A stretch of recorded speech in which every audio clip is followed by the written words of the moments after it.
You can feel productive all day and still go nowhere. In fact, that's how most people get stuck. Because the thing that feels like progress often replaces it. Busyness is convincing. Messages sent, tasks checked, tabs closed. The brain loves visible activity. It reads motion as movement, but motion isn't direction. Here's the trap. Busyness gives instant feedback. You answer something, you respond quickly, you stay occupied.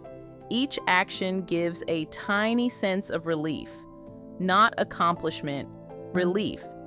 And relief feels like progress if you're not paying attention. Real progress is slower, quieter, often uncomfortable. It doesn't always feel good while it's happening.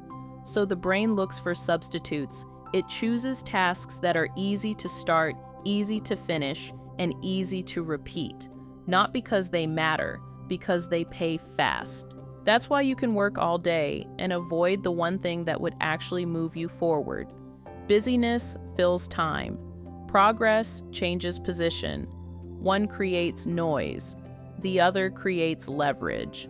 But leverage has a problem. It requires focus, and focus removes options. When you focus, you can't feel busy.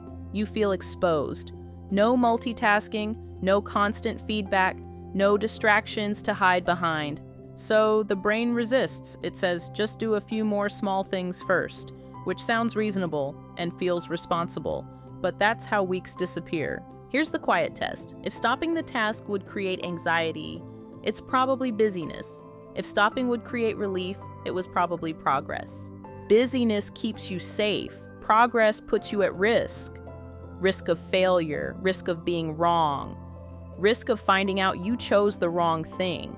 So the brain chooses activity over advancement. Once you see this, your days change. You stop asking, did I do a lot? And start asking, did anything move? Because the most dangerous work is the work that feels productive while keeping you exactly where you are.